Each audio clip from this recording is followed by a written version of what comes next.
देखिए मेरा प्यारा बेटा, यहाँ पर हम लोग जब आईयूपीएससी सीखने जा रहे हैं तो आईयूपीएससी सीखने से पहले कुछ बेसिक जो कंटेंट है वो थोड़ा सा सीख लेते हैं, उसके बाद चीजें समझने लगेंगे। जब कभी भी तुम्हारे सामने कॉम्प्लेक्स कंपाउंड लिखा हो, कोई भी कोऑर्डिनेशन कंपाउंड लिखा हो, कॉम्प्लेक्स कंपाउंड क्यों बोलूं, कोई भी कोऑर्डिनेशन कंपाउंड है, तुम्हें उसका नाम लिखना है तो उसमें 2-4 चीजें पहचानना आना चाहिए। उसके अंदर आयनाइजेशन पार्ट कौन सा है, कॉम्प्लेक्स पार्ट कौन सा है। आयनाइजेशन पार्ट वो होता है जो आयनाइजेबल हो सकता है, मतलब जो स्क्वायर ब्रैकेट का क्या लिखा होता है, बाहर लिखा होता है, उसको हम बोलते हैं आयनाइजेशन पार्ट। और जो कॉम्प्लेक्स हिस्से के अंदर लिखा होता है, जो स्क्वायर ब्रैकेट के अंदर लिखा होता है, उसको कॉम्प्लेक्स पार्ट बोलते हैं, जो कि नॉन आयनाइजेबल होता है। जैसे अगर मैं इस वाले क्वेश्चन की बात करूं तो इसमें कोई भी आयनाइजेशन पार्ट नहीं है। इसमें देखो ये जो हिस्सा है ये आयनाइजेशन पार्ट है। इसमें क्या आयनाइजेशन पार्ट है? हाँ है। क्यों? क्योंकि ये जो बाद वाला हिस्सा ही आयनाइजेशन पार्ट है। इस वाले में देखो क्या आयनाइजेशन पार्ट है? हाँ है। जो बाद वाला हिस्सा ही आयनाइजेशन पार्ट है। मतलब जरूरी नहीं होता है किसी कोऑर्डिनेशन कंपाउंड में जो आयनाइजेशन पार्ट वाला हिस्सा हो वो पहले ही लिखा हो, वो बाद में भी हो सकता है, वो पहले भी हो सकता है। जरा यहाँ पर गौर करें, इसमें क्या आयनाइजेशन पार्ट है? हाँ है। इसमें क्या आयनाइजेशन पार्ट है? हाँ है। इसमें कोई भी आयनाइजेशन पार्ट नहीं है। ये भी बात नंबर 1। मतलब तुमको यह पहचान आना चाहिए कि कॉम्प्लेक्स के अंदर आयनाइजेबल पार्ट और नॉन आयनाइजेबल पार्ट, पहली बात। दूसरी बात, किसी भी कॉम्प्लेक्स कंपाउंड में दो हिस्से होते हैं, कैटायनिक हिस्सा, एनायनिक हिस्सा। जैसे तुम अगर नॉर्मली बात करो, तुम बात करते हो मानो नमक की बात करते हो, NaCl। अब NaCl की बात करते हो तो जो ये जो पहले हिस्सा लिखा होता है जनरली ये कैटायनिक होता है, और जो बाद में लिखा होता है वो क्या होता है? एनायनिक होता है। मैं जनरली बात कर रहा हूँ, जनरल मोड में। तो अगर आपसे मैं कभी पूछूं क्या इस कॉम्प्लेक्स के अंदर कोई कैटायनिक एनायनिक हिस्सा है, तो आप कहोगे नहीं, इसके अंदर कोई भी कैटायनिक एनायनिक हिस्सा नहीं, वो एक न्यूट्रल कॉम्प्लेक्स है। अब मैं इस वाले की बात करता हूं। अब इस वाले में देखो ये जो पहले लिखा है ये क्या है? कैटायनिक हिस्सा, और जो बाद में लिखा है वो क्या है? एनायनिक हिस्सा। मैं ऐसे कह सकता हूं कि इस सेकंड वाले क्वेश्चन में जो कैटायनिक हिस्सा है वो आयनाइजेबल का काम कर रहा है, मतलब वो आयनाइजेशन स्पेयर है, और जो एनायनिक हिस्सा है वो नॉन आयनाइजेबल मतलब कॉम्प्लेक्स पार्ट है। ये छोटे छोटे पहले कीवर्ड समझो, आईयूपीएससी तो बात की बात करेंगे। अब हम इस वाले की बात करते हैं। इस कॉम्प्लेक्स कंपाउंड के अंदर कैटायनिक हिस्सा क्या है? कॉम्प्लेक्स की आयनाइजेशन पार्ट। कॉम्प्लेक्स कैटायनिक हिस्सा क्या है? कॉम्प्लेक्स पार्ट है, और एनायनिक हिस्सा जो है वो आयनाइजेशन पार्ट है। क्लियर है? मतलब सिंपली जो पहले लिखा हो वो कैटायनिक पार्ट और बाद वाला एनायनिक पार्ट। अब हमें बताइए इसमें कैटायनिक पार्ट क्या है? कॉम्प्लेक्स की आयनाइजेशन स्पेयर, कॉम्प्लेक्स है, और जो एनायनिक पार्ट है आयनाइजेशन स्पेयर। क्लियर? इस वाले क्वेश्चन में बताइए कि जो कैटायनिक पार्ट है वो क्या है? वो कॉम्प्लेक्स है, और एनायनिक पार्ट जो है वो आयनाइजेशन स्पेयर। क्लियर? इसमें कैटायनिक पार्ट कौन है? कॉम्प्लेक्स, और एनायनिक पार्ट कौन है? Ionisation sphere. इसमें कैटायनिक पार्ट और एनायनिक पार्ट दोनों के दोनों कॉम्प्लेक्स हैं। मतलब उम्मीद करता हूं कि कोई क्वेश्चन एक जनरली सिंपल सा लिख के अगर आएगा तो तुम ये दो चीजें रिलेट कर ले जाओगे कि कौन सा हिस्सा आयनाइजेशन पार्ट है, कौन सा उसका हिस्सा कॉम्प्लेक्स पार्ट है, कौन सा हिस्सा कैटायनिक हिस्सा है, कौन सा उसका एनायनिक हिस्सा है। ये दो बातें तो तुमको पहले से पता होनी चाहिए, तब कॉम्प्लेक्स कंपाउंड का नाम लिखने में तुम्हें क्या होती है? आसानी होती है। जरा अब मैं आईयूपीएससी के रूल पहले लेके आता हूं। पहले मैं आईयूपीएससी के सारे रूल बता देता हूं, फिर उसके बाद तब हम वापस क्वेश्चन पे जाएंगे और सारे क्वेश्चंस को सॉल्व करेंगे। देखिएगा, मैं यहां पर जनरली आप लोगों के साथ डिस्कस करने जा रहा हूं कि हम कैसे लिखते हैं आईयूपीएससी ऑफ कोऑर्डिनेशन कंपाउंड। मैं इनको पॉइंट वाइज नहीं लिखाऊंगा, पॉइंट वाइज लिखाने का कोई मतलब नहीं होता है। मैं इनको एक साथ पढ़ाऊंगा जिससे आप सारे रूल्स को एक साथ रिलेट कर पाओ। ध्यान दीजिएगा, कभी भी किसी भी कोऑर्डिनेशन कंपाउंड का जब आईयूपीएससी नेम लिखना हो तो हमेशा हम पहले जो लिखते हैं वो नाम किसका लिखते हैं? कैटायनिक पार्ट का नाम लिखते हैं, और फिर बाद में हम किसका नाम लिखते हैं? एनायनिक पार्ट का नाम लिखते हैं। पहले तो ये पहला रूल दिमाग में बैठा लो। रूल कभी नहीं पूछा जाएगा, आपसे नहीं लिखा जाएगा कि 3 नंबर में write down the rule to write the name of coordination compound. नहीं, तो जब रूल लिखने के लिए नहीं आता तो मैं पॉइंट लिखने का कोई मतलब ही नहीं। आप चीजों को एक साथ ग्रास्प करने की कोशिश करो। जब भी कोई कॉम्प्लेक्स कंपाउंड आएगा तो पहले किसका नाम लिखा जाएगा? पहले कैटायनिक कॉम्प्लेक्स क्यों बोलूं? कैटायनिक हिस्सा बोलूं, पार्ट बोलूं, क्योंकि जरूरी थोड़ी है वो कॉम्प्लेक्स हो, तो आयनाइजेशन स्पेयर भी हो सकता है। तो कोई भी कॉम्प्लेक्स कंपाउंड अगर कोऑर्डिनेशन कंपाउंड अगर आएगा तो उसमें हम क्या करेंगे? पहले जो कैटायनिक हिस्सा है उसका नाम लिखेंगे, और फिर किसका नाम लिखेंगे? एनायनिक हिस्से का नाम लिखेंगे। ये बात क्लियर है? कैटायनिक एनायनिक में हो सकता है कि दोनों कॉम्प्लेक्स हो सकता है एक कॉम्प्लेक्स हो। ये बात क्लियर है?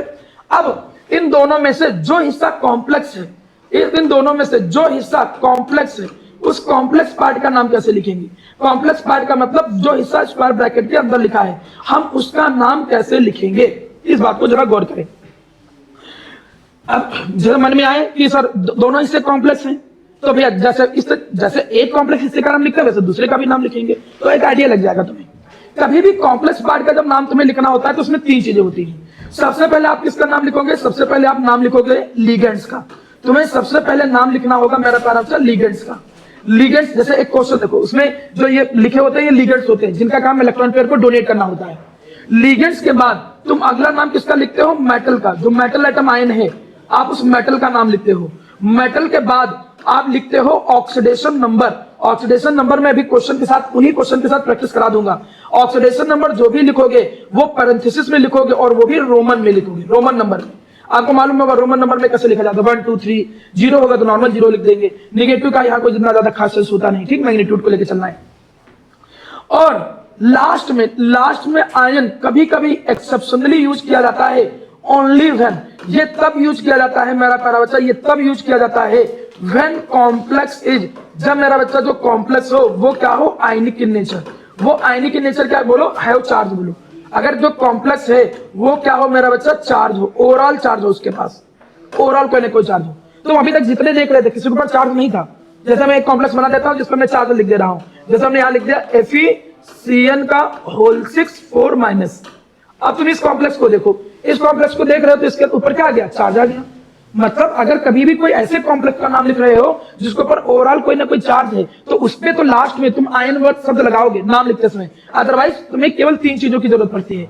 लिगेंड्स का नाम लिखो, फिर पहले लिगेंड्स नाम लिखा जाएगा, फिर मेटल नाम लिखा जाएगा, फिर ऑक्सीडेशन नंबर नाम लिखा जाएगा। अब चलिए चीजें बताता हूं, सुनिएगा जरा गौर करिएगा। अब हम लिगेंड्स का नाम कैसे लिखें? सर लिगेंड्स के नाम तो हमको याद नहीं है, लिगेंड्स का नाम कैसे लिखें जरा? तो कुछ रूल समझ लीजिए, बाकी धीरे धीरे प्रैक्टिस से आएंगे, समझिएगा जरा।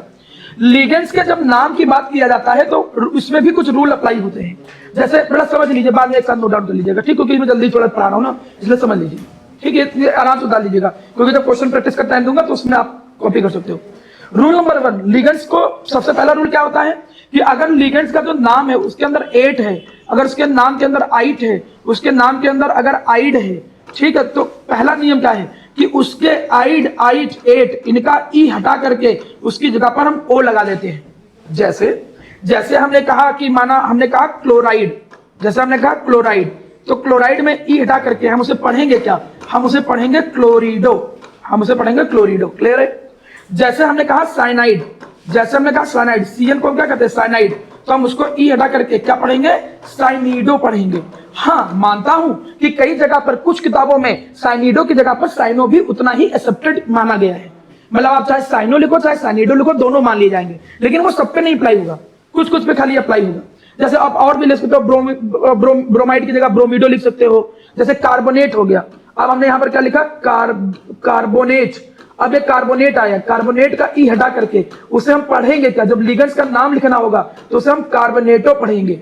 जैसे यहाँ पर आ गया ऑक्जिलेट, तो ऑक्जिलेट का हम ई हटा करके उसे हम क्या पढ़ेंगे? उसे हम ऑक्जिलेटो पढ़ेंगे। मतलब पहला तो रूल ये कहता है जैसे सल्फेट की जगह से सल्फेटो पढ़ेंगे। कब? जब हमें लिगेंड्स का नाम लिखना होगा। जैसे कोई कंपाउंड के अंदर तुम देख रहे हो, यहाँ पर ये कार्बोनेट लिखा है, तो मुझे इसको लिखना होगा नाम के तौर पे, से क्या लिखेंगे? कार्बोनेटो लिखेंगे। क्लियर है? इसी लिगेंड्स के नाम के दौरान, इसी लिगेंड्स के नाम के दौरान कुछ के नाम तो स्पेशल होते हैं, वो स्पेशल नाम जितना ज्यादा वो यूज होते जाएंगे अपने आप याद होता चले जाएंगे, उन पर रूल नहीं अप्लाई करते हो, उनको तुम्हें याद करना ही पड़ता है। जैसे हमने कहा, यहाँ पर हमने लिखा वाटर। अब वाटर एक न्यूट्रल लिगेंड है, तो इसके लिए हमने एक वर्ड यूज किया, that is known as aqua. जैसे ईएन है, ईएन का नाम तुम लोग पहले ही जानते थे, क्या नाम था? Ethane 1,2 diamine, ethane 1,2 diamine. तो हम यहां पर इस तरीके से इथेन 1,2 डायमीन, एक मिनट के, इथेन 1,2 डायमीन। देखिए ये हमने यहां पर क्या लिखा? मेरा अच्छा नाम लिखा, और ये हमने यहां पर क्या लिखा? एक्वा लिखा। जैसे NH3 जब लिगेंड का काम करेगा तो इसे हम लिखेंगे अमीन, इसे हम अमीन पढ़ेंगे। तो कुछ के नाम आपको याद करनी पड़ेंगे, कुछ के। और जैसे हो गया, जैसे मान के चलो NO2 हो गया, NO2 जो होता है उसे हम बोलते हैं नाइट्रीटो, उसे हम क्या पढ़ते हैं? नाइट्रीटो पढ़ते हैं, नाइट्रीटो, ठीक, नाइट्रेट की जगह नाइट्रीटो पढ़ते हैं। और अगर वो नाइट्रोजन की तरफ से जुड़ा है तो N नाइट्रीटो, ऑक्सीजन की तरफ से जुड़ेगा तो O नाइट्रीटो, ऐसे करके नाम पढ़ा जाएगा। अब कुछ बातें जरा गौर करिए मेरे प्यारे बच्चों। एक बात जो और गौर करने लायक है वो ये है, वैसे इसकी जरूरत नहीं पड़ती है, लेकिन टीचर पे भरोसा नहीं। क्या कि अगर EN वाला देखो तो इसमें सिंगल M आता है, और इस वाले अमीन में क्या आता है? डबल M आता है। तो कंफ्यूज मत होना एग्जाम के टाइम पे भाई। जैसे आपको पता हो कि इथेन 1,2 डायमीन वाला जो होता है उस अमीन में सिंगल M आता है, और इस वाले में क्या होता है? डबल M आता है। ये छोटी छोटी बातें हैं, लेकिन तभी आप अपने दिमाग में, चाहता हूं कि रखिए आप अपने दिमाग में। तो लिगेंड्स का नाम लिखने का तरीका है कि rules to write the name of ligands, rules to write the name of ligands, कैसे हम लिखेंगे नेम ऑफ लिगेंड्स, हम लिगेंड्स का नाम कैसे लिखेंगे, वो बात यहां पर क्या की गई है, समझाई गई है। चलिए अब आगे बात करता हूं। दूसरी बात, इसी में अगला रूल आ जाता है, इसी में अगला रूल क्या आ जाता है मेरा प्यारा बच्चा, नेक्स्ट रूल ये कहता है आपसे कि अगर मेरा प्यारा बच्चा लिगेंड्स जो होते हैं वो क्या करते हैं, ये कहता है कि अगर लिगेंड्स जो होते हैं ये रिपीट करते हैं, अगर लिगेंड्स जो होते हैं ये क्या करते हैं मेरा प्यारा बच्चा, रिपीट करते हैं, तब हम क्या करेंगे भाई, लिगेंड्स 1 आ गए, 2 आ गए, 3 आ गए, 4 आ गए, तो लिगेंड्स अगर रिपीट करेंगे तो उस समय हम लोगों को क्या करना होगा, समझिएगा जरा गौर करिएगा। अगर लिगेंड्स रिपीट करते हैं तो 2 बार रिपीट करेंगे तो हम डाई लगाएंगे, 3 बार रिपीट करेंगे तो हम ट्राई लगाएंगे, 4 बार रिपीट करेंगे तो हम टेट्रा लगाएंगे, 5 बार रिपीट करेंगे हम पेंटा लगाएंगे, 6 बार रिपीट करेंगे हम हेक्सा लगाएंगे। ये कोई बहुत बड़ी बात थोड़ी, जैसे 6 CN उसमें दिख रहे हैं कोने वाले में, उस वाले कॉम्प्लेक्स में देखो, तो हम क्या पढ़ेंगे उसको, हेक्सासाइनो या हेक्सासाइनिडो पढ़ेंगे। तो लिगेंड्स अगर रिपीट करते हैं तो उनके नंबर जो होते हैं उनके लिए हम प्रीफिक्स यूज करते हैं, डाई, ट्राई, टेट्रा, पेंटा, हेक्सा ऐसे करके यूज करते हैं। लेकिन एक बात जरा गौर करिए, लेकिन इसी में मेरा प्यारा बच्चा नया रूल क्या कहता है कि अगर इफ ऐसा लिगेंड्स रिपीट होता है, इफ द लिगेंड्स रिपीट, एक ऐसा लिगेंड्स रिपीट करता है जिसके नेम के अंदर inside the name number is there, जिसके नाम के अंदर नंबर जो है वो क्या है, प्रेजेंट है, तो अगर वो रिपीट होगा तो 2 बार रिपीट होने पे डाई की जगह पर हम क्या यूज करेंगे, बेस, 3 बार रिपीट होने पे हम ट्रिस यूज करेंगे, 4 बार रिपीट होने पे हम क्या यूज करेंगे, टेट्रा, इस वर्ड यूज करेंगे। तो ये चीज याद रखिएगा।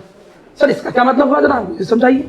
आप जरा इस वाले को देखो, इस लिगेंड्स को देखो, EN को, आप जरा EN को देखो, आप अगर EN वाले को देखो तो EN के नाम के अंदर देखो नंबर है कि नहीं है, जो नाम है उस नाम के अंदर नंबर है, इथेन 1 2 डाइमीन, तो EN अगर 2 या 3 बार रिपीट होगा तो उसके लिए हम डाई इथेन 1 ऐसा नहीं लिखेंगे, हम बिस लिखेंगे। EN अगर 3 बार रिपीट होगा तो हम ट्रिस लिखेंगे। तो कुछ स्पेशल लिगेंड जिसके नाम के अंदर नंबर होता है, अगर वो रिपीट करते हैं तो उनके रिपीटेशन के दौरान आप डाई, ट्राई ये प्रीफिक्स ना यूज करके बिस, ट्रिस ऐसे प्रीफिक्स यूज करोगे। क्लियर है? तो मुझे लगता है लिगेंड्स को लेकर जितनी भी बातें मुझे बोलनी चाहिए थी वो मैंने बोल दी। लिगेंड्स में एक बात समझ लीजिए, जब कई सारे लिगेंड्स हो तो इनको लिखा कैसे जाता है, इनको लिखा जाता है अल्फाबेटिकली। इन्हें लिखा कैसे जाता है, इन्हें लिखा जाता है अल्फाबेटिकली। इन्हें हम अल्फाबेटिकली जो होता है वो लिखते हैं। ये बात जरा गौर करिएगा। मतलब अगर आपके सामने जैसे एक्वा हो, जैसे क्लोरिडो हो, जैसे ब्रोमीडो हो, ठीक है, तो हम पहले क्या लिखेंगे, पहले हम एक्वा का नाम लिखेंगे, वाटर वाले का नाम लिखेंगे, फिर हम ब्रोमीडो का नाम लिखेंगे, फिर हम क्लोरिडो का नाम लिखेंगे। पहले जब लिगेंड्स अगर कई सारे, कॉम्प्लेक्स में एक लिगेंड थोड़ी होता है, कॉम्प्लेक्स में जैसे यहाँ देखो ये अमीन है, ये कार्बोनेटो है, तो पहले किसका नाम लिखेंगे, ये इस बात पर नहीं डिपेंड करता जो पहले लिखा है, वो किस बात पर डिपेंड करता है, अल्फाबेटिकली। जितने भी लिगेंड्स उनको देख लो, उनमें से जिसका भी अल्फाबेट पहले आएगा वो पहले लिखा जाएगा। 1990-91 से पहले ये रूल नहीं चलता था। उससे पहले रूल क्या था कि पहले हम एनायनिक लिगेंड्स का नाम लिखेंगे, फिर हम कैटायनिक लिगेंड्स का नाम लिखेंगे, फिर न्यूट्रल का नाम लिखेंगे। लेकिन अब नई रिकमेंडेशन, नई सुधारों के बाद क्या किया गया मेरा प्यारा बच्चा, हम अल्फाबेटिकली ही लिखते हैं। जितने लिगेंड्स होंगे उन लिगेंड्स को पकड़ो, सारे लिगेंड्स के नाम दिमाग में रखो, लिगेंड्स का जो नाम आएगा उनको अल्फाबेटिकली आप लिखते चले जाओगे। क्लियर? अब ये आते हैं मेटल के नाम पे। जरा मेटल के नाम को लेकर देखते हैं। मेटल में दो रूल है, केवल 2 रूल है। मेटल आप पहले देखो कि मेटल कौन से कॉम्प्लेक्स के अंदर है, वो कैटायनिक कॉम्प्लेक्स के अंदर है कि एनायनिक कॉम्प्लेक्स के अंदर है। जैसे मैं पुराने क्वेश्चन पे फिर से आता हूं, एक बार गौर करें। जैसे आप ये क्वेश्चन देख रहे हो, जरा हमें यहाँ पर ये बताइए, इसमें मेटल या तो कैटायनिक एनायनिक का कोई मतलब नाम ही नहीं है, यहाँ पे तो उसका फिर नाम नॉर्मल लिखोगे, फिर उसको एनायनिक कंसीडर नहीं करोगे। अगर कोई चार्ज नहीं है, न्यूट्रल की कैटेगरी में आता है या फिर मेरा कैटायनिक की कैटेगरी में आता है, तो मेटल का नाम नॉर्मल लिखेंगे। यहाँ में मेटल कौन से किसमें, एनायनिक हिस्से में कि कैटायनिक हिस्से में, कैटायनिक। यहाँ मेटल कौन से हिस्से में, एनायनिक हिस्से में, क्योंकि कैटायनिक, क्योंकि इधर वाला हिस्सा कैटायनिक, ऊपर वाले में मेटल एनायनिक हिस्से में। इसमें मेटल कहाँ है, कैटायनिक पार्ट में। कैटायनिक एनायनिक पार्ट पढ़ना सिखाया हूं, तो इसमें मेटल कैटायनिक पार्ट में है। इसमें जो मेटल है कैटायनिक हिस्से में, इसमें मेटल कैटायनिक हिस्से में है। इसमें एक मेटल जो है ये वाला, ये कैटायनिक के अंदर है, देखो ये वाला मेटल कैटायनिक के अंदर है, ये वाला मेटल एनायनिक के अंदर है। मतलब जब मेटल का नाम लिखना होता है तो तुम्हें यह देखना होता है कि मेटल जो है वो कैटायनिक हिस्से में लिखा गया है कि एनायनिक हिस्से में लिखा गया है। जरा हम रूल्स पे आते हैं कि भाई रूल क्या होता है कैटायनिक एनायनिक के हिसाब से। रूल ये कहता है मेरा प्यारा बच्चा, कैटायनिक और एनायनिक के हिसाब से रूल ये कहता है कि अगर मेटल जो होगा, इफ मेटल, अगर मेरा प्यारा बच्चा जो मेटल होता है वो कैटायनिक हिस्से में हो, वो कैटायनिक हिस्से में हो, न्यूट्रल हिस्से में हो, तो ऐसी कंडीशन में जो मेटल का नाम होता है, मेटल का नाम, वो हम नॉर्मल लिखेंगे। नॉर्मल नाम का मतलब जो नाम तुम जानते थे, जैसे CO, इसको हम क्या लिख पढ़ते हैं, कोबाल्ट पढ़ते हैं। जैसे Ni निकल है, तो इससे हम लोग पढ़ते हैं निकल ही पढ़ते हैं। जैसे हमने यहाँ पर नाम बोल दिया आयरन, तो Fe है, तो इसको हम क्या पढ़ेंगे, आयरन पढ़ेंगे। जैसे यहाँ पर Ag है, तो इससे हम क्या पढ़ेंगे, सिल्वर पढ़ेंगे। कब? अगर मेरा प्यारा बच्चा वो कैटायनिक हिस्से में है या न्यूट्रल हिस्से में है। लेकिन अगर वो जो मेटल होता है इफ प्रेजेंट, अगर वो मेटल जो है वो प्रेजेंट है कहां पर, इनटू द एनायनिक पार्ट, अगर वो मेटल गलती से एनायनिक पार्ट के अंदर है, तो जरा गौर करें, फिर उस केस में मेटल का जो नाम होगा वो नॉर्मल ना हो करके मेटल का नाम जो आएगा वो स्पेशल हो जाएगा थोड़ा बहुत। और क्या स्पेशल हो जाएगा? जैसे कोबाल्ट ना पढ़ करके हम उसे क्या पढ़ेंगे, कोबाल्टेट पढ़ेंगे। 8 वर्ड लगा दिया जाता है ज्यादातर मैंने बोला ये नहीं कि सब में, ज्यादातर कोबाल्टेट पढ़ेंगे। जैसे हम निकल ना पढ़ के उसे हम क्या पढ़ेंगे, निकलेट पढ़ेंगे उसे, ठीक, 8 वर्ड लास्ट में लगा देंगे। जैसे आयरन, अब कुछ के नाम तो बिल्कुल ही अलग हो जाते हैं। अब आयरन का आयरनेट थोड़ी बोलेंगे, आयरन का स्पेशल नाम है, उसको क्या पढ़ा जाता है, फेरेट पढ़ा जाता है, ठीक है। जैसे सिल्वर का स्पेशल नाम है, उसको अर्जेंटेट पढ़ा जाता है। मतलब आपको कुछ मेटल के नाम धीरे धीरे याद करने पड़ेंगे। अधिकतर जो मेटल है, क्रोमियम की जगह क्रोमेट, प्लेटिनम की जगह प्लेटिनेट, ठीक। नॉर्मली आपको 8 वर्ड लगा दोगे, नॉर्मली आप 8 वर्ड लगा दोगे उस मेटल के आगे, लेकिन कुछ मेटल तो आपको अलग से याद करने पड़ेंगे। जैसे जिंक की जगह जिंकेट, तो जनरली मेटल का नाम के साथ 8 वर्ड लगा दिया जाता है, 8 सफिक्स लगा दिया जाता है। कब? अगर वो मेटल एनायनिक कॉम्प्लेक्स के अंदर है। और कैटायनिक कॉम्प्लेक्स के अंदर है तो मेटल का नाम IUPAC के दौरान लिखते समय उसका नाम जो होगा, नेम को नॉर्मल लिया जाएगा, ठीक। तो लगभग रूल आप लोगों को पता है। यहां पर ऑक्सीडेशन नंबर जो होता है वो रोमन नंबर में लिखा जाता है। रोमन नंबर का मतलब ऐसे 1 2 3 लाइक दिस। हम ऑक्सीडेशन नंबर कैसे निकालेंगे, जरा उस पर गौर करिए। अब आपके सामने कहानी आती है कि सर हम किसी भी बात ना करो बेटा, हमने कहा किसी भी मेटल का ऑक्सीडेशन नंबर तुम्हें मेटल का निकालना होता है, और तुम्हें मेटल के जस्ट बगल में ऑक्सीडेशन नंबर लिखना होगा ब्रैकेट के अंदर। मेटल का ऑक्सीडेशन नंबर निकाला जाता है जब तुम्हें बाकी लिगेंड्स के ऑक्सीडेशन नंबर पता हो। तुम्हें जब सारे लिगेंड्स के ऑक्सीडेशन नंबर पता होंगे तब तुम मेटल का निकाल पाओगे। ये बिल्कुल जैसे रिडॉक्स चैप्टर में चलता था, तुम्हें किसी एक का निकालना होता था, बाकियों के लगभग तुम्हें याद होते थे। जिसका निकालना होता था उसे x मान लेते थे, इक्वल टू 0 या चार्ज के बराबर रखते थे, जनरली यही चलता था। अब हम सर लिगेंड्स के ऑक्सीडेशन नंबर कैसे याद करें? तो सारे ऑक्सीडेशन नंबर की पूरी एक टेबल दी गई है। आप जब नोट्स देखोगे आपको नोट्स में पूरी टेबल दी गई है, लेकिन टेबल याद करने की जगह पर आप सिंपल फॉर्मेट पे पहले चलो। सिंपल फॉर्मेट क्या कहता है कि अगर वो न्यूट्रल लिगेंड्स है तो उसका ऑक्सीडेशन नंबर 0 होगा, उसमें तो कोई सोचना ही नहीं। जैसे हमने न्यूट्रल लिगेंड में वाटर बताया था, पेरिडीन बताया था, अमीन बताया था, ठीक है। वाटर, पेरिडीन, अमीन, ईएन, इथेन 1,2 डाइमीन, ये जितने भी होते हैं, जितने भी न्यूट्रल लिगेंड्स हो, जिन पर लोड पेयर हो, चार्ज ना हो, उनका सबका ऑक्सीडेशन नंबर कितना हो जाएगा? 0 हो जाएगा। ये तो सिंपल याद किया जा सकता है। बाकी लिगेंड्स का जो ऑक्सीडेशन नंबर होता है वो चार्ज के बराबर होगा।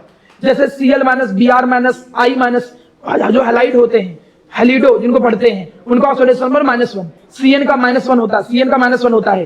कार्बोनेट 2 नेगेटिव होता है, 2 नेगेटिव होता है कार्बोनेट के ऊपर। कार्बोनेट आए तो कभी ना कभी देखा होगा CO3 2-, 2 नेगेटिव होता है तो कार्बोनेट का ऑक्सीडेशन नंबर -2 होगा। इसके अलावा कार्बोनेट के अलावा मान के चलो तुमने ले लिया ऑक्सलेट, ऑक्सलेट पे भी 2 नेगेटिव था, तो ऑक्सलेट का भी ऑक्सीडेशन नंबर कितना निकलेगा? 2 नेगेटिव निकलेगा। ऐसा बताओ कोई EDTA का ऑक्सीडेशन नंबर कितना होगा? EDTA का ऑक्सीडेशन नंबर, वर्ड बिल बताओ, ऑक्सीडेशन नंबर ऑफ EDTA -4। क्यों -4 होगा भाई? क्योंकि जब स्ट्रक्चर तुमने पढ़ा था तो उसपे देखो 4 नेगेटिव था, 2 तो लोन पेयर थे, लेकिन 4 नेगेटिव होने की वजह से ऑक्सीडेशन नंबर कितना हो जाएगा? -4। पिछली क्लास में EDTA का स्ट्रक्चर बनाया गया था, इथेन 1,2 डाइमीन, नाइट्रोजन पे दोनों तरफ से 2-2 एसीटेट ग्रुप लगा दिए गए थे, एसीटेट पे 2-2 नेगेटिव चार्ज थे। जब EDTA हेक्साडेंटेट की कैटेगरी में, जब पॉलीडेंटेट लिगेंड्स कभी लिखा होगा type of ligands, bidentate, polydentate, उसमें तो मतलब जनरली एक रूल निकल के आ गया कि लिगेंड्स पे जितना चार्ज हो उतना ही उसका क्या होता है? Oxidation number. और अगर वो न्यूट्रल है तो उसका ऑक्सीडेशन नंबर 0। तो आप पूरी की पूरी टेबल नहीं रट सकते हो, रटने के लिए रट लो, कोई बड़ी बात थोड़ी, वो तो प्रैक्टिस से धीरे धीरे खुद ही आ जाएगा अपने आप। तुम्हें पता खुद ही है कि कौन सा न्यूट्रल है, कौन सा क्या है। अगर बहुत अच्छे से समझना है तो तुम पूरी एक बार चार्ट देख लीजिएगा बुकलेट से, उससे आइडिया लग जाएगा। क्लियर है? बाकी जो बार बार यूज होते हैं, रिपीट होते रहते हैं, जब तुम 15-20 क्वेश्चन लगाओगे उससे वो चीजें वैसे भी क्लियर हो जाएंगी। ध्यान से सुनिएगा, गौर करिएगा। आप लोगों का जो टास्क है, फरवरी तक मैं सिलेबस कंप्लीट करने के मूड में हूँ। 8 फरवरी केवल कोटाई होगी, ठीक, समझ रहे हो क्या? क्योंकि इस बार रिजल्ट पिछले में IC वालों से मैं सीख गया हूँ कि क्या करना है आपके साथ। जो अच्छे बच्चे होते हैं उनका भी वही हाल होता है। पिछली बार जानवी का सोचे थे नहीं वो पढ़ेंगी होगी नोटंकी उनके साथ। ध्यान दो, ये कॉम्प्लेक्स कंपाउंड है, सारे रूल्स आप लोगों को बताए गए। अब सारे रूल्स बताने के बाद चलिए अब हम उनके नाम लिखना शुरू करते हैं, एक एक करके नाम लिखते हैं। नाम आप आराम से बना ले जाओगे, ठीक है। पहले हम, अच्छा इसी में एक चीज और समझो, इसी में एक चीज और समझो मेरा बेटा, बात नहीं यहाँ हमने क्या कहा, इसी में एक चीज और समझो कि जो आयनाइजेशन स्फीयर होता है, आपको मालूम है प्यारा बच्चा कि आयनाइजेशन स्फीयर वाला जो हिस्सा होता है, आयनाइजेशन स्फीयर का मतलब क्या होता है कि जो स्क्वायर ब्रैकेट के बाहर हो। पहली बात, उसका जो नाम होता है वो हम नॉर्मल लिखते हैं। अगर Cl लिखा है तो हम क्लोराइड, अगर ये लिखा है तो सल्फेट, और अगर ये रिपीट करते हैं, आयनाइजेशन स्फीयर रिपीट करते हैं, तो हम डोंट यूज, हम नहीं यूज करते हैं ये डाई ट्राई कुछ भी, हम कुछ भी नहीं रिपीट करते हैं। ये बात याद रखिएगा। मतलब जैसे यहाँ पर एक क्लोरीन है तभी भी हम उसको क्लोराइड बोलेंगे, ज्यादा क्लोरीन है यहाँ पर 3 क्लोरीन तब भी लास्ट में खाली क्लोराइड लिखेंगे। वहां पर देखो 3 पोटेशियम है तब भी हम क्या लिखेंगे, केवल पोटेशियम, ट्राई पोटेशियम नहीं लिखेंगे। तो आयनाइजेशन स्फीयर जब रिपीट करता है तो आयनाइजेशन स्फीयर का रिपीट करते समय उनके लिए प्रीफिक्स नहीं लगाए जाते हैं, उनकी कोई इज्जत नहीं है। वो खाली तुम ऐसे ही पोटेशियम, ऐसे केवल पोटेशियम, बस बात खत्म। जैसे यहाँ पर सल्फेट 3 है लेकिन तुम 3 ट्राई सल्फेट नहीं, केवल सल्फेट, सल्फेट लिख के नाम छोड़ दोगे। क्लियर है। तो जो आयनाइजेशन पार्ट होता है वो अगर रिपीट करता है तो उनके लिए कोई अलग से सम्मान नहीं होता है, उनका केवल नॉर्मल नाम होता है, उनका डाई ट्राई कुछ भी मतलब उनसे नहीं होता है। अब जरा नाम लिखना चालू करते हैं। जैसे नाम लिखने से पहले ऑक्सीडेशन नंबर निकालना, चलो सिखा देता हूं सबको ऑक्सीडेशन नंबर कैसे निकाला जाता है। सभी लोग गौर करिए, सभी लोग एक बार ऑक्सीडेशन नंबर देख लीजिए, इसको मैं दोबारा रिपीट नहीं करूंगा। यहां पर तुम्हें प्लेटिनम का ऑक्सीडेशन नंबर निकालना है, उसे एक्स मान लीजिए। जैसे ये क्या है, अमीन, यहाँ पर NH3 कुछ और होंगे, एक NH3 नहीं होगा, NH3 देख लेता हूं कितने हैं, 2 NH3, ठीक है। अब इस क्वेश्चन को जरा देखिएगा, यहां पर जो NH3 है, बड़ा सभी लोग बोर्ड पे देखो, ऑक्सीडेशन नंबर निकालने तक बोर्ड पे देखो, बाकी बाद में देख करिएगा। अब ऑक्सीडेशन नंबर निकालना है, अमीन एक न्यूट्रल लिगेंड से तो उसे 0 मान लेंगे। Cl क्लोराइड, Cl -1 आ जाएगा, इस पे कितना होता है -2 = 0, तो X बराबर कितना निकला +3। तो ऑक्सीडेशन नंबर जनरली कितना निकला +3 आपके सामने निकल गया।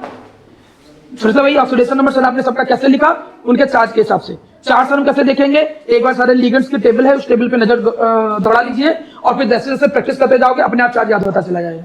इस वाले पे तुम्हें निकालना है, पूरे को एक तरफ से सॉल्व करिए। पोटेशियम का ऑक्सीडेशन नंबर कितना होता है +1, 11th पास होके आए हो आप लोगों को बेटा लाइट। अब आप लोगों को मालूम है कि जो पोटेशियम होता था उस पोटेशियम का ऑक्सीडेशन नंबर, बेटा लाइट बोलो उसका, हाँ ठीक। देखिए मैंने क्या बोला मेरा बच्चा कि जो पोटेशियम होता है, पोटेशियम का ऑक्सीडेशन नंबर कितना होता है +1। जैसे लिथियम, सोडियम, पोटेशियम सबका +1 होता है, ग्रुप नंबर 1 का तो +1 होता ही है, उसके लिए ये तो कोई लिगेंड थोड़ी है। अब तुम्हें निकालना किसका है, मेटल का, तो क्रोमियम मेटल है, तो क्रोमियम मेटल है तो X मान लेंगे। ऑक्सीलेट का ऑक्सीडेशन नंबर -2 = 0, सॉल्व किया, X बराबर +3, ठीक है। ऑक्सीलेट -2 होता था, बाइडेंटेड लिगेंड्स होता था, 2 नेगेटिव होता था, COO- दोनों तरफ। अगले पे देखिए, तुम्हें कोबाल्ट का निकालना है, उसे X मान लीजिए। क्लोराइड का कितना होता है -1 होता है, En न्यूट्रल है = 0, Cl का कितना होता है -1 और पूरे को = 0 के बराबर कर दीजिए। सॉल्व करोगे तो देखो कितना आ गया +3। आप देखोगे अधिकतर +3 निकल के आता है, कहीं +2 +1 बस ज्यादा नहीं वेरी करते, ठीक। जब कुछ ही टाइम ना हो तो +3 लेकर चले आओगे, देखा जाएगा तो होगा किस्मत में, ठीक है। लेकिन मतलब ऐसा नहीं कि टाइम इतना ना हो, आप प्रॉपर वे में चलो, लेकिन जनरली आप देखते हो कि मैक्सिमम +3 निकल के आता है, लेकिन वेरी भी करेगा। अब जैसे ये देखिए, इसको X मान लिया, अमीन का कितना होता है 0, कार्बोनेट का कितना होता है -2 + -1, क्लोराइड का -1 होता है = 0 करोगे, सॉल्व करोगे, +3 ऑक्सीडेशन नंबर निकला, ठीक। अगला देखिए, क्रोमियम का तुम्हें ऑक्सीडेशन नंबर निकालना है, उसे क्या लिख लोगे X, फिर उसे हमने क्या लिखा 3, अमीन का कितना है 0, वाटर का कितना होता है 0 क्योंकि दोनों न्यूट्रल लिगेंड हैं, Cl का कितना होता है -1 ऑक्सीडेशन नंबर = 0, तो +3 यहाँ निकला। यहाँ कोबाल्ट का निकालते हैं ऑक्सीडेशन नंबर X। ये क्या है, ये क्या है, ये क्या है, ये इथेन 1,2 डाइमीन है। मतलब चुपचाप ये लिख दिए होते तो कोई टेंशन नहीं थी, लेकिन उनको थोड़ा जो नोटंकी करनी थी कि थोड़ा सा ओपन करके लिख दे। देखो वही तो लिखा है, किनारे किनारे NH2, बीच में CH2, वो केवल डराने के लिए EN लिखे। मतलब अधिकतर क्वेश्चन में तुमको EN जैसे नॉर्मली कहीं देखा होगा EN, तो इसे यहाँ पर ऐसे लिख दिए थोड़ा अच्छा लगता है, टेंशन नहीं होती, वो खाली लेंथी कर दिए, बाकी वो EN ही है, तो उसका नाम इथेन 1,2 डाइमीन होगा। वो केवल डरा रहे हैं, तो फिर भी डराने से क्या फर्क पड़ता है, कौन सा तुम हमसे ही डर जाते, किससे नहीं डरते हो, छोड़ के चले आओगे एग्जाम में क्वेश्चन। तो न्यूट्रल लिगेंड से तो कितना कर दोगे 0। अब पूरे का क्या है होल ट्वाइस, देखो यहाँ पर 2 है तो पूरे कॉम्प्लेक्स का होल ट्वाइस है, तो उसको 2 से मल्टीप्लाई करेंगे, +3 से मल्टीप्लाई करेंगे। सल्फेट का कितना आता है -2 = क्या करोगे 0, सॉल्व करोगे तो 2x = +6, 2x इक्वल टू क्या आ जाएगा +6, तो x बराबर कितना आ जाएगा +3। तो देखो ये इसका ऑक्सीडेशन नंबर है। इस वाले का देखो प्रॉब्लम कहां पे होती है, प्रॉब्लम उन जगह पे ऑक्सीडेशन नंबर निकालने में आता है जहां पर दोनों हिस्से कॉम्प्लेक्स होते हैं। जहां पर दोनों हिस्से कॉम्प्लेक्स होते हैं उसके भी मैं कुछ रूल बता देता हूं, ध्यान से समझिए। उसके जनरली रूल्स क्या होते हैं, दोनों हिस्से कॉम्प्लेक्स हैं उसमें दो रूल काम करते हैं। उसकी मैं प्रैक्टिस बाद में कराऊंगा, जब कभी क्वेश्चन प्रैक्टिस का दौर होगा तब मैं डिस्कस कराऊंगा, लेकिन अभी उसका समझ लीजिए। कभी अगर ऐसा कोई लिखा हो, जैसे एक कॉम्प्लेक्स यहाँ लिखा हो, कोई एक मेटल लिखा हो, यहाँ पर लिगेंड्स लिखे हो, जो भी लिगेंड्स लिखे हो, यहाँ पर 3 लिखा हो, फिर एक कॉम्प्लेक्स लिखा हो और यहाँ पर कुछ लिखा हो या ना लिखा हो, ऐसे अगर दोनों हिस्से कॉम्प्लेक्स हैं और इन कॉम्प्लेक्स के बाद में कोई नंबर लिखा है तब तो उसका ऑक्सीडेशन नंबर निकालना आसान पड़ जाता है, वो कठिन हिस्सा नहीं होता। मतलब उसमें तुम्हें कोई बहुत टेंशन वाली बात नहीं है, उसमें कोई प्रॉब्लम वाली बात नहीं है। क्यों? क्योंकि फिर इसको तुम ब्रेक कर लोगे। कैसे ब्रेक कर लोगे? आपको मालूम है ना कि ये वाला जो चार्ज होगा इस पर निगेटिव की फॉर्म में जाएगा और जो यहाँ वाला हिस्सा है वो यहाँ पर क्या आएगा, पॉजिटिव की फॉर्म में आएगा। ऐसे तो सॉल्व करते हैं। मतलब इस कॉम्प्लेक्स को तोड़ो तो कैसे आएगा, ये 3 टाइम इस पे क्या आ जाएगा प्लस चार्ज, और उधर वाले हिस्से को जब तोड़ोगे तो ये इधर वाले पे क्या जाएगा 3 माइनस। अरे भैया ये देखो, जैसे ये AlCl3 है तो जब तोड़ते हो तो क्या होता है, ये हिस्सा इस पे पॉजिटिव क्या आता है Al3+, और यहाँ पर लिखा है तो इस पे आता है Cl-, हर जगह यही चलता है। तो अब मतलब ऐसे कॉम्प्लेक्स को पूरा एक साथ ना सॉल्व करके तुम क्या करो कि इसमें जो मेटल है उसे x मान लो। अब इतने को सॉल्व कर लो, x प्लस इनका जो ऑक्सीडेशन नंबर है इक्वल टू जो इसका पर चार्ज है +1।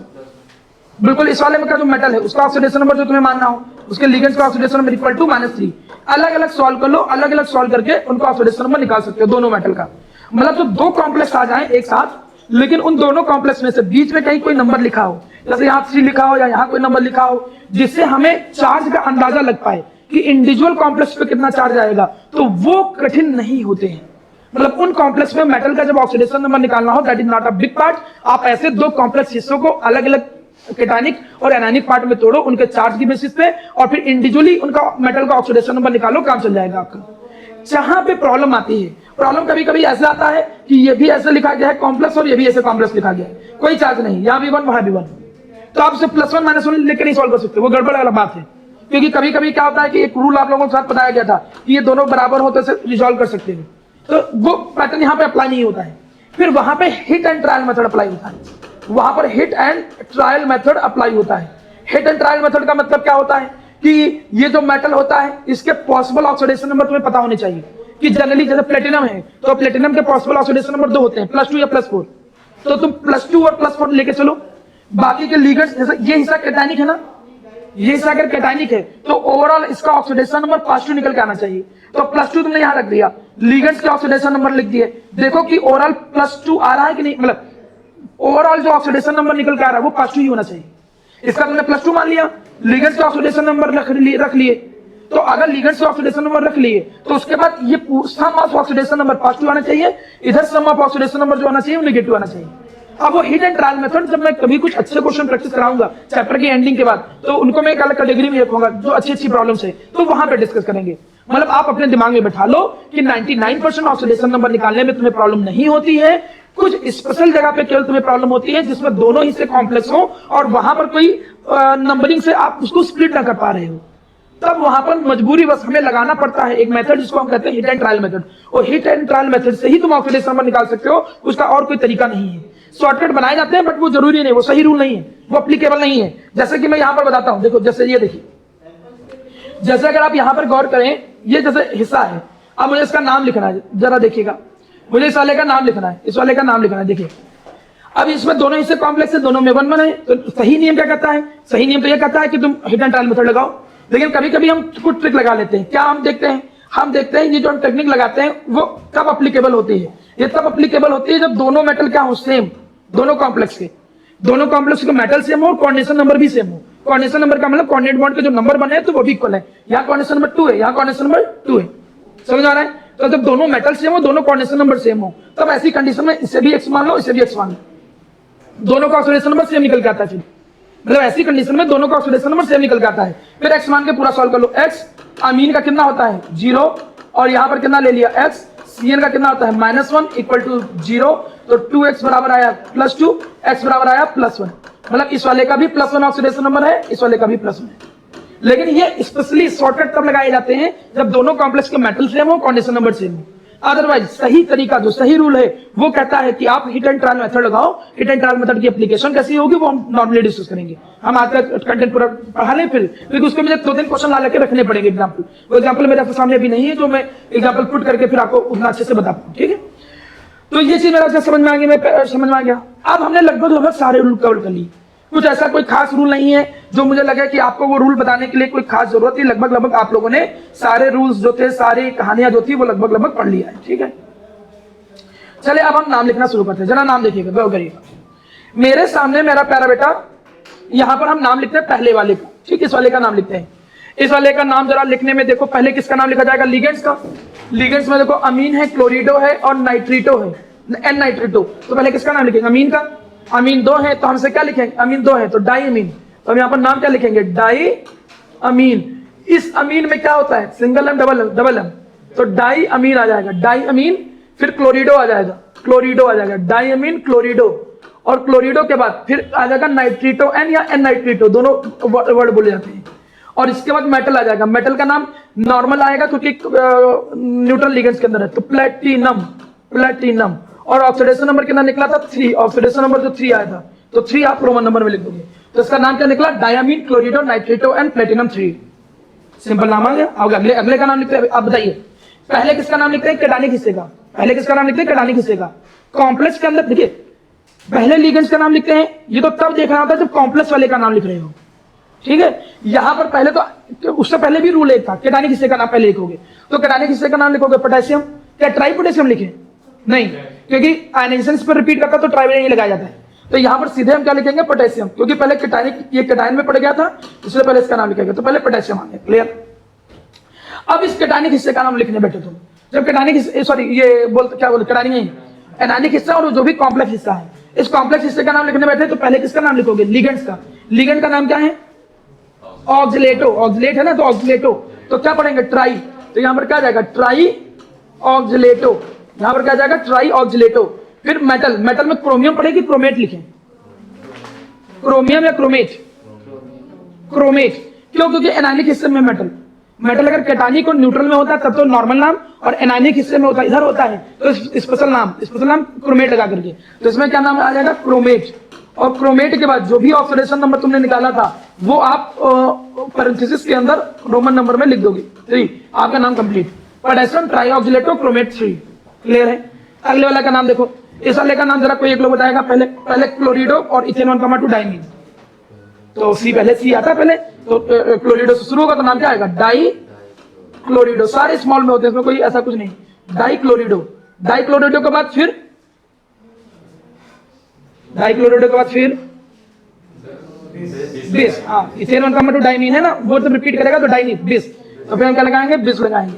बिस ब्रैकेट में क्या लिखेंगे? Ethane 1,2 diamine, ethane 1,2 diamine. देखो ये हो गया, सारे लिगेंड्स के नाम लिख लिए। अब मेटल का नाम, कोबाल्ट की कोबाल्टेट, कोबाल्ट की कोबाल्टेट, कोबाल्ट, क्योंकि वो कैटानिक हिस्से में है। एनानिक में अलग नाम लिखा जाता है। तो यहाँ पर क्या जाएगा? कोबाल्ट आ जाएगा। कोबाल्ट के बाद उसका ऑक्सीडेशन नंबर जो निकला था, कितना निकला था? 3 निकला था। ऑक्सीडेशन नंबर निकले के बाद लास्ट में क्लोराइड लगा दोगे, क्योंकि लास्ट में जो आयनिक स्पेयर है वो तो नॉर्मली आपका नाम आ जाएगा, जिसको हम क्या बोलेंगे? क्लोराइड बोलेंगे। चलिए, भी नाम आ गया। अगले का नाम लिखते हैं। इस वाले का नाम जरा बताओ। अमीन और कार्बोनेटो। पहले किसका नाम? कैसे शुरू करें?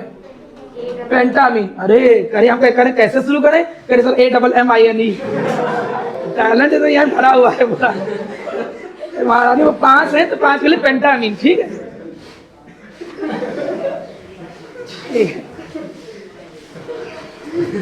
गुड बेटा, ठीक है। चलो, तो 5 अमीन है तो यहाँ पर हम क्या लिखेंगे? पेंटामीन। 5 अमीन है तो इसलिए हम यहाँ पर क्या लिख देंगे? पेंटामीन। तो पेंटामीन वर्ड आपने लगा दिया, पेंटामीन, ठीक है। अब पेंटामीन के बाद क्या है? कार्बोनेटो। तो यहाँ पर हमने क्या लिख दिया? कार्बोनेटो लिख दिया, कार्बोनेटो लिख दिया। कार्बोनेटो के बाद मेटल, कोबाल्ट लिखे कि कोबाल्टेट लिखे? कोबाल्ट, क्योंकि वो कैटानिक हिस्से के अंदर है। ऑक्सीडेशन नंबर तुमने निकाला था 3 निकला था, ठीक है। फिर लास्ट में वही लगा दोगे, क्या? क्लोराइड। मतलब कुछ रूल दिमाग में हो, नाम लिखना क्या है, ऑक्सीडेशन नंबर निकालना आता हो, फिर कोई कॉम्प्लेक्स हिस्से में कोई खास प्रॉब्लम नहीं होती है। हम कुछ की प्रैक्टिस लास्ट में करेंगे, जैसे ब्रिज कॉम्प्लेक्स, वो आते नहीं ज्यादातर। जो अजीब चीजें हैं उनको एक दिन हम टाइम देकर के अलग से कवर कर लेंगे। पहले आसान चीजों को करके पहले प्रैक्टिस कर लो, ठीक है। तो ये पेंटामीन, कार्बोनेटो, कोबाल्ट, 3 क्लोराइड, ये सारी चीजें आ गई। अब इसके बाद हम और सबके नाम लिखते हैं, जरा देखिएगा इस वाले का नाम देखिएगा। इस वाले में पहले क्या है, एक्वा अमीन। एक्वा अमीन में किसे पहले लिखें, ए दोनों में आता है, तो फिर अगला लेटर मैच कराओ, क्यू या एम, एम तो अमीन, तो नाम क्या जाएगा, ट्राई अमीन। तो यहाँ पर क्या जाएगा, ट्राई अमीन। ट्राई अमीन के बाद क्या जाएगा, try aqua. Try aqua. Chromium की क्रोमेट, क्रोमियम क्योंकि कैटायनिक हिस्से में, तो क्रोमियम। ऑक्सीडेशन नंबर कितना निकला था, 3। लास्ट में हम क्या लगा देंगे, क्लोराइड। लास्ट में क्लोराइड लगा देंगे, नाम निकल के आ गया। इस वाले का जरा नाम हम लिखते हैं, इसमें तो जगह नहीं बची। कहा नहीं, हमको तो यार डिफरेंस दिख रहा है, इसमें एन है, उसमें एच है। नहीं समझे नहीं सर, मैं कह रही दो डिफरेंट लाइगेंड्स है ना वो, वैसे दोनों लाइगेंड्स ही है। हाँ, तो इससे पहले कहीं किसी में डिफरेंट लिगेंड्स नहीं थे, ये इसमें डिफरेंट लिगेंड्स नहीं थे, तब तो नहीं तो मैंने आंखें खुली। अरे भैया, होमोलिप्टिक हेटेरोलिप्टिक कॉम्प्लेक्स किस बेसिस पे होते हैं, इसी बेसिस पे तो होते हैं कि अलग अलग लिगेंड्स होंगे। तो अगर अलग अलग लिगेंड्स होंगे तो हेटेरोलिप्टिक कॉम्प्लेक्स, सेम लिगेंड्स होंगे तो होमोलिप्टिक कॉम्प्लेक्स। पिछली क्लास में आई थी कि दारू भी क्या आई थी हैं की थी? हाँ, अचानक तरह को पता चलता है। नेक्स्ट देखो, इस वाले का नाम देखो, ये क्या है, इस वाले ये तो बड़ा वाला नाम लिखा क्या है, इथेन 1,2 डाइमीन। तो आगे कैसा नाम लिखे, ट्राई। अरे यार, तुम्हें तो समझ आ गया, अभी तक तो चुप बैठा था, कुछ समझ नहीं आ रहा था। ट्रिस। फिर आप इसका नाम क्या लिखेंगे, ब्रैकेट में ethane 1,2 diamine. Ethane 1,2 diamine. Ethane 1,2 diamine, इसमें सिंगल एम होता है और नॉर्मल अमीन में डबल एम होता है। कोबाल्ट की कोबाल्टेट, कोबाल्ट, तो यहाँ पर क्या लिखेंगे हम, कोबाल्ट लिखेंगे। कोबाल्ट का ऑक्सीडेशन नंबर निकाला था, कुछ भी क्या गायब होगा, लेकिन 3 होगा, नया क्या होगा। लास्ट में क्या गया, सल्फेट। कितने, इस बात से फर्क नहीं पड़ता ना ना, वो तो एक साथ नाम लिख दिए ना, उससे वोल्टेज को ठीक है। तो इतनी चीज क्लियर, वो तो ऑक्सीडेशन नंबर निकालने के लिए केवल यूज होता है, क्लियर। अब इस वाले का नाम जरा लिखो। इस वाले में पहला इसको अमीन है, तो अमीन के लिए हम क्या बोलेंगे, दोनों का नाम अलग अलग लिखोगे, इसमें कोई भी आने सेंस पर नहीं। तो पहले इसका नाम लिखो, इसका नाम लिखोगे, इसके अंदर पहले तुम लिगेंड्स का नाम लिखोगे। तो इसमें क्या आएगा, डाइअमीन। डाइअमीन के बाद क्या आएगा, सिल्वर की अर्जेंटेट, सिल्वर क्योंकि कैटायनिक हिस्से में है। इसका भी ऑक्सीडेशन नंबर कितना आया था, 1। फिर उधर वाले का लिखो, डाई साइनो या साइनिडो। डाई साइनो या साइनिडो, उसमें अब हम सिल्वर नहीं लिखेंगे, अर्जेंटेट लिखेंगे, अर्जेंटेट। और उसमें हम क्या लिखेंगे, ऑक्सीडेशन नंबर 1, नाम आ गया। इस वाले का नाम देखो, लास्ट वाले का, एर्थ वाले का नाम देखो। एर्थ वाले का नाम लिख लो तो उसका नाम क्या जाएगा, हेक्सा साइनिडो या साइनो, दोनों नाम चलते हैं। आयरन की फेरेट, फेरेट, आयरन की फेरेट, फेरेट आ जाएगा। चलिए इसको ऑक्सीडेशन नंबर निकाल के देखते हैं। तो Xc-1 इक्वल टू -7 x, चलो कोई तो नहीं आया, तो 2 है, ठीक। और इसमें लास्ट में आयन वर्ड भी लगाओगे। क्यों आयन वर्ड लगाओगे, क्योंकि कॉम्प्लेक्स के ऊपर चार्ज है। कॉम्प्लेक्स के ऊपर चार्ज होने की वजह से इसमें आयन वर्ड को इंक्लूड करना पड़ेगा, आयन वर्ड्स लगाना पड़ेगा। क्लियर है मेरा बच्चा, यहाँ तक की चीजें आसान है, कोई कठिनाई नहीं, कोई प्रॉब्लम नहीं है। चलिए अब थोड़ा सा ध्यान दीजिए, कुछ क्वेश्चन में करा देता हूँ क्योंकि 5 मिनट बचा है। मैं अभी इसको ग्रुप पे भेज दे रहा हूँ तुरंत, ठीक है, फिर बाद में इसको लिखिएगा, देखिएगा। चलिए, मैं कुछ एक दूसरी जो चीज आती है, मैं उसमें 2 क्वेश्चन बता करके उसी से कॉन्सेप्ट सिखा दूंगा, ठीक है। जरा देखिएगा बड़ा अच्छा, एक उल्टा क्वेश्चन आता है, जरा गौर करिएगा। एक उल्टा क्वेश्चन आता है जिसमें आप लोगों को नाम लिखा होगा, फॉर्मूला लिखना होगा। देखिएगा क्वेश्चन यहाँ पर क्या कहता है, क्वेश्चन ये कहता है कि आपको फॉर्मूला लिखने हैं। आपको क्या करना है, फॉर्मूला लिखने हैं। किसके फॉर्मूला लिखने हैं, पहला मैं लिख देता हूं, जिसमें क्या है, tetra, tetra amine, tetra amine aqua chlorido, aqua chlorido, aqua chlorido, cobalt, cobalt 3। इस बात में इनके फॉर्मूले बनाने हैं, मतलब स्ट्रक्चर लिखना है खाली, क्लोराइड, ठीक।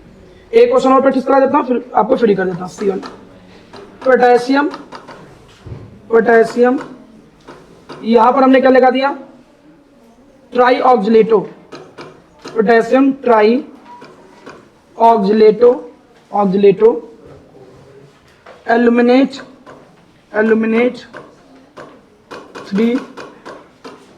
बस, पहले तो कुछ रूल दिमाग में बैठा लो मेरा अच्छा।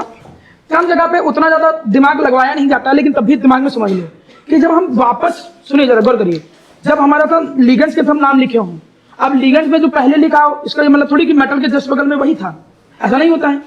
एक्चुअली में और कहीं कहीं फॉलो नहीं भी किया जाता, लेकिन एक तरीका होता है कि मेटल के बगल में जो लिगेंड्स लिखे जाएंगे अगर ऐसे करके क्रम वाइज, वो कैसे लिखे जाते हैं? वो लिखे जाते हैं, पहले लिखा जाता है एनायनिक लिगेंड्स, फिर लिखा जाता है आपका न्यूट्रल लिगेंड्स, और फिर लिखा जाता है केटानिक लिगेंड्स।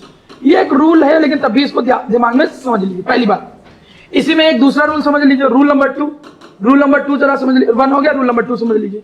रूल नंबर 2 ये कहता है कि अगर लिगेंड्स रिपीट करेंगे, तो उनको पैरेंथेसिस में बंद करके तब नंबर रिपीट कराया जाएगा। मतलब लिगेंड्स अगर रिपीट करते हैं, लेकिन कौन से? हेट्रोएटॉमिक लिगेंड्स को रिपीट करते हैं। हेट्रोएटॉमिक लिगेंड्स का मतलब जैसे मान के लो वाटर है, ये रिपीट किया 3 बार तो ऐसे लिखोगे। CN भी 2 अलग अलग आइटम से बना है, तो ये रिपीट किया तो ऐसे लिखोगे। मतलब कुछ भी जो अलग अलग आइटम से बने वो अगर रिपीट करते हैं तो पैरेंथेसिस में लिखते हैं। और अगर जैसे क्लोरीन है, क्लोरीन एक ही आइटम से बना है, तो ये क्लोरीन अगर 2-3 बार रिपीट करे तो उसको ऐसे लिखेंगे। 2 बार रिपीट किया तो Cl2, 3 बार रिपीट किया तो Cl3, 4 बार रिपीट किया तो Cl4। उसके क्लोरीन के चारों तरफ एटम वो स्मॉल ब्रैकेट नहीं लगाएंगे, क्योंकि वो मोनोएटॉमिक है, वो सिंगल आइटम से बना हुआ लिगेंड्स है। तो जो मोनोएटॉमिक आपके होते हैं, क्या कहते हैं, लिगेंड्स, वो रिपीट करते हैं तो उनको पैरेंथेसिस में नहीं लगाया जाता। अब नाम देखो, जो मेन जिस चीज के लिए मैंने प्रैक्टिस कराया लिखा है क्वेश्चन, उस पर ध्यान दो। ये कोई बहुत कठिन चीज नहीं थी, ये तो मालूम था कि कोबाल्ट है, तो आप जान गए कि पहले ही लिगेंड से नाम चालू कर दिया, तो इसका मतलब कॉम्प्लेक्स शुरू से ही होगा। और इसमें मेटल कौन सा होगा? कोबाल्ट होगा। यहाँ पर अमीन होगा, अमीन कितने हैं? 4, तो यहाँ पर आपने 4 अमीन लिख दिया। NH3 का होल 4 लिख दिया। फिर एक्वा है, तो मतलब आपने यहाँ पर वाटर लिख दिया। क्लोरिडो है, आपने यहाँ पर Cl लिख दिया। लेकिन लास्ट में क्लोराइड है, दिस इज द प्रॉब्लम। ये हम कैसे जाने कि क्लोराइड में यहाँ Cl2 है, Cl3 है, क्या है? क्योंकि हर एक चीज के लिए हम लास्ट में क्लोराइड लिखते हैं। मतलब तुम्हारे समस्या क्या होती है, फॉर्मूले लिखते समय समस्या क्या होती है, आयनाइजेशन स्फीयर के नंबर एक्चुअली में तुम्हें नहीं पता हो पाते हैं। तो उसके लिए हम जो वैल्यू दी है उसकी हम हेल्प ले लेते हैं। कैसे? देखिए जरा, यहां पर मेरा तो देखो मेटल का ऑक्सीडेशन नंबर दिया, क्यों ना उसकी हेल्प ले लिया जाए। तुम इसे मान लो x, इसे कितने मान लो? x नंबर मान लो। तो देखो कोबाल्ट का ऑक्सीडेशन नंबर तो पहले दिया है नाम के अंदर, कितना दिया? +3। अमीन का कितना होता है? 0। वाटर का कितना होता है? 0। क्लोराइड का कितना होता है? -1। और क्लोरीन कितने हैं? x हैं। और Cl का कितना होता है? -1। पूरा सॉल्व कर लो 0 के बराबर। सॉल्व किया तो x की वैल्यू कितनी निकली? 2। x की वैल्यू 2 निकली। इसका मतलब ये जो कॉम्प्लेक्स था, इस कॉम्प्लेक्स के इसका जो पूरा फॉर्मूला निकल के आया, इसमें एक्चुअली में क्या है? इसमें ये Cl ना होकर एक्चुअली में वो Cl2 है। बात क्लियर हुई? मतलब आयनाइजेशन स्फीयर का नंबर निकालने के लिए मेटल का जो नाम दिया हुआ था, कॉम्प्लेक्स का जो नाम दिया था, उसके मेटल के ऑक्सीडेशन नंबर की हेल्प ले लेते हैं। जैसे इस वाले में देखो, हाँ बोलो। Cl पहले क्यों आएगा? ये एनायनिक है कि केटानिक है? हाँ, नियम के अकॉर्डिंग ऐसा आना चाहिए। मैंने कहा नियम नहीं फॉलो किया जाता कई किताबों में। मैंने जो रूल्स पढ़े हैं उस रूल्स में तो ऐसा लिखा है, लेकिन मैं जितना भी आप एनसीईआरटी बुक फॉलो करोगे आप देखोगे ऐसे ही साथ लिखा है इसमें। ठीक, तो वहां पर नियम भी होना चाहिए कि पहले Cl होना चाहिए, फिर न्यूट्रल होना चाहिए, इसी तरीके से। लेकिन कई जगह पर उसको नहीं फॉलो किया गया है। क्लियर है मेरा सर? अब ध्यान दो, जैसे लिखा गया है पोटेशियम ट्राईऑक्सीलेटो एल्यूमिनेट। एल्यूमिनेट का मतलब एल्यूमिनियम, तो यहाँ पर क्या है? एल्यूमिनियम है, तो एल्यूमिनियम आ गया भैया। अच्छा, पहले पोटेशियम है, पोटेशियम का मतलब K, और फिर ट्राईऑक्सीलेटो एल्यूमिनियम। एल्यूमिनियम ये है, ट्राईऑक्सीलेटो का मतलब C2O4। ये कितने हैं टोटल? 3 है। ठीक है, और ये तुम्हें नहीं पता कि पोटेशियम के आगे क्या है, K2 है, K है, K3 है, K4 है, ये कैसे पता चलेगा? तो इसकी भी वैसे सॉल्व करोगे। X मान लिया, मान लिया कि पोटेशियम कितने हैं? X है, और पोटेशियम का ऑक्सीडेशन नंबर कितना होता है? +1। एल्यूमिनियम का पहले से दिया है नाम के अंदर, कितना? +3। ऑक्सीलेट का कितना होता है? -2 = 0। सॉल्व किया तो x की वैल्यू 3 निकली। तो इससे पता चल गया कि यहाँ पर K जो है वो किस फॉर्म में प्रेजेंट है? 3 की फॉर्म में प्रेजेंट है, तो K3 करके नाम आएगा। मतलब जब नाम लिखा हो और आपको स्ट्रक्चर बनाना हो, तो वहां पर आयनाइजेशन स्फीयर के नंबर निकालना एक टास्क का काम होता है, और वो नाम के अंदर जो ऑक्सीडेशन नंबर दिया है मेटल का, उसकी हेल्प से कर पाओगे। आई होप यहां तक आपको बातें मेरी समझ पा रहे होगी। क्लियर है मेरा? अच्छा, ऑनलाइन जो बच्चे हैं उनको इसी समझ में आ गई? प्यारा बेटा, कोई प्रॉब्लम तो नहीं? एक बार बोल के बता तो दीजिए, क्या सुन भी रहे थे? ठीक है।